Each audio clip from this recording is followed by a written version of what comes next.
We know about Maumela, we know about Matlala, but nobody's talking about this guy. Nobody's talking about the biggest benefactor of the Thembisa Hospital 2 billion rand heist. This guy received more funds, was paid more than any one of those tender contracts. This is Dr. Stefan Govindraju. Standing next to him is his wife, a pharmacist. He allegedly holds a PhD in chemistry obtained through the Wits University. He has been identified by the Special Investigating Unit as the King Don in this massive 2 billion rand Thembisa Hospital fraud case. He is alleged to be in control as director to a network of companies that secured hundreds of fraudulent, highly inflated tenders from the hospital, making him the highest benefactor in this Thembisa case.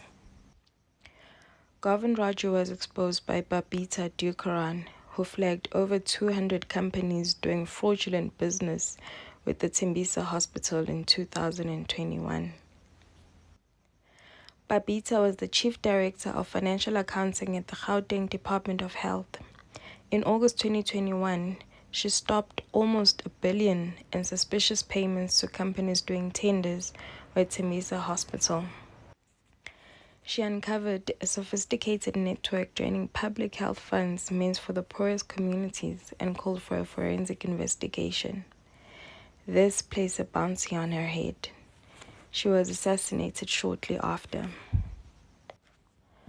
According to the Special Investigating Unit, over 200 companies belong to only 5 individuals.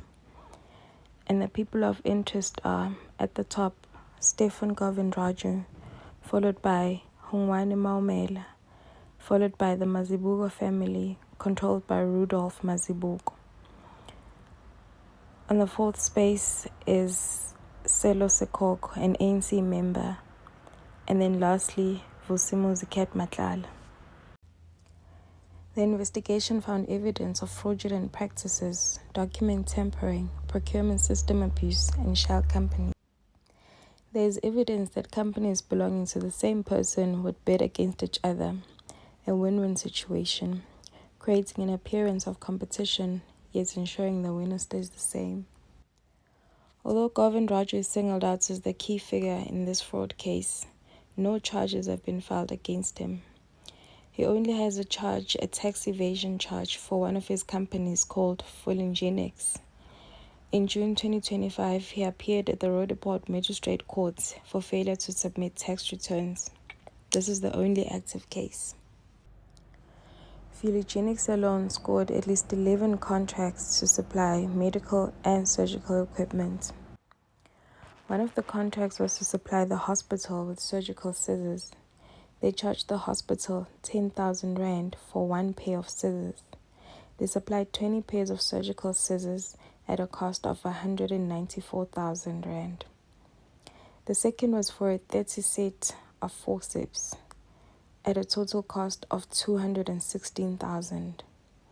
This means they charged the hospital 7,200 for each set of forceps. With all these allegations and mismanagement of funds, the hospital conditions and services remain at appalling standards. A shocking video surfaced which exposes the dire state of a ward at the Thembisa Hospital, where patients were without beds and they were seen lying on the floor, surrounded by dirt and all the filth you can. This is not on. Guys, I'm here in Thembisa Hospital right now as we speak. Look how our human beings been stored. I may call it stored because sibhekeni nje bakwethu ukuthi kunjani eThembisa Hospital. This is something in any hospital, any clinic that must be attended to by government. Please indicate that to us so that we're able to address it.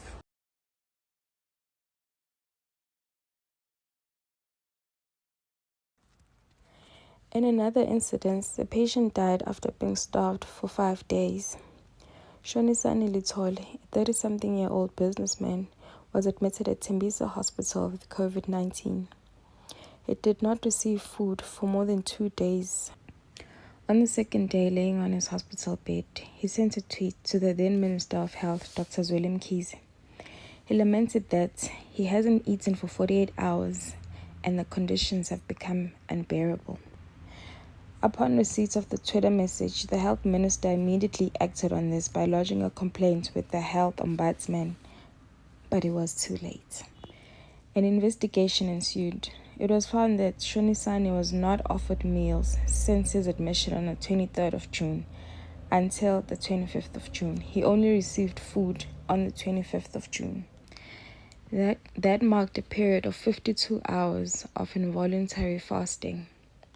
The investigation therefore found that the tweet sent to the minister by Shonisani had merit and was found credible and truthful. On the 24th of June, around midday, Shonisani complained to his parents and to his girlfriend that he had not eaten. His dad and mother separately went out to buy him bread, KFC, and Nando's chicken.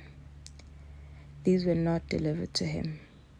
The cleaners had stated that they were afraid to enter the COVID ward without PPE, personal protective equipment. It was then discovered that the hospital was found to have lied about being ready for COVID. They did not have all the necessary and sufficient equipment. On the 27th of June, Shonisani's condition deteriorated. It had to be intubated and ventilated. So it's the 27th of June. Shonisani is now ventilated and intubated. It was now discovered that since the 27th of June, he was never given any food. Now, when a patient is ventilated and intubated, they have to be fed via a tube that goes into the nose down to his stomach. It's called a nasogastric tube. It was found that no nasogastric tube was ever inserted on him. So, he went for another 57 hours at his most vulnerable state without food. On the 29th of June, Shonisani sadly passed away. The treating doctor was called twice by the nursing staff to do the certification, but never turned up. He also failed to hand over to his colleagues. Shonisani was certified only on the 30th of June, 10 hours after his lifeless body remained on his hospital bed in a state of rigor mortis. The family was then notified of his passing. Now, this type of treatment for a patient that was sedated and intubated, not being fed for so many days, this patient who needed such intensive monitoring was found to be extremely gross negligent.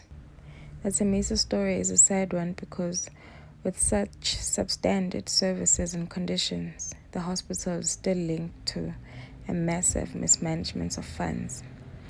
The Thembisa story is not merely a financial loss, but more a crime against public health, a betrayal of citizens, a cost on human lives, suffering exacerbated, treatment forgone, and lives delayed.